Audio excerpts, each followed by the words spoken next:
salam sejahtera bersama saya Fabian William dalam Semasa 3. Kerjasama antara sektor kerajaan dan swasta bersama agensi media termasuk RTM penting dalam memastikan masyarakat menerima maklumat terkini dan sahih. Bagi Setiausaha Agung MCA Datuk Chong Sin Woon, pendekatan itu juga antara inisiatif mendepani penyebaran berita palsu di pelbagai platform. Kalau kita lihat sejarah ni, masa mencapai kemerdekaan baru kita membina negara, RTM melakukan satu tugas yang sangat-sangat penting, memberikan maklumat yang jitu, yang baik, yang cepat kepada rakyat. Hari ini juga saya rasa RTM memainkan peranan yang sama. Walaupun kita banyak sosial media, banyak sangat channel-channel persendirian, tetapi pada masa yang sama kita wujudkan banyak juga berita palsu. Jadi kalau boleh kita teruskan memberikan hubungan yang akrab antara agensi berita ni dan kerajaan bersama dengan rakyat.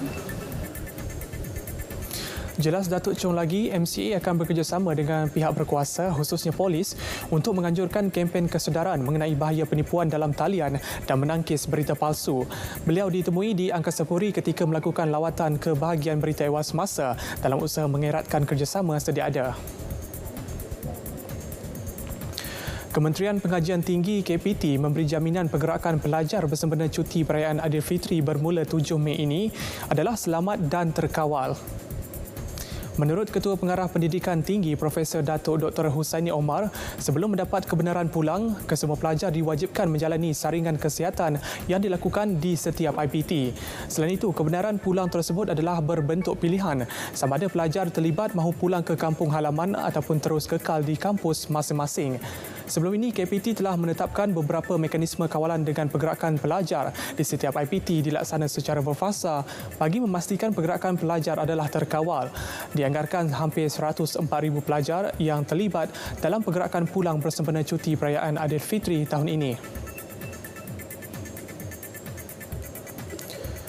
Siasatan sedang dijalankan berhubung aduan penganjuran program politik di Masjid India Muslim Sungai Siput dan Masjid Jamik Kampung Sungai Tinggi Terong Taiping, Perak.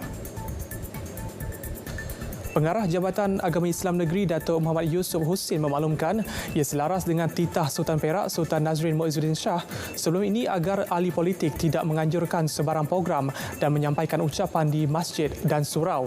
Larangan itu merangkumi penganjuran aktiviti bertujuan mendapatkan pengaruh serta memaparkan sepanduk dan lambang yang mengandungi unsur-unsur berkempen untuk mendapatkan sokongan.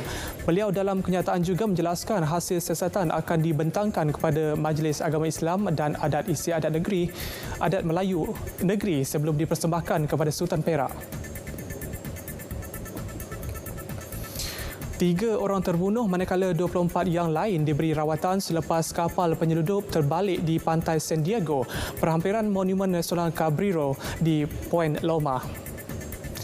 Jurucakap Jabatan Penyelamat Bomba San Diego, Monica Munoz berkata, kapal yang membawa kira-kira 30 orang itu dikatakan pecah selepas melanggar terumbu karang. Sebilangan besar penumpang berenang ke pantai, manakala 6 terpaksa diselamatkan kerana arus deras. Operasi menyelamat berdepan kesukaran berikutan cuaca sejuk dan berangin. Penyelia dan ejen peronda sempadan San Diego, Jeff Stevenson berkata, kapal itu dipercayai terlibat dalam menyeludup migran ke Amerika Syarikat secara tidak sah. Individu yang dipercayai mengendalikan kapal itu telah ditahan. Dengan itu, sekian Semasa 3. Salam hormat dan jumpa lagi.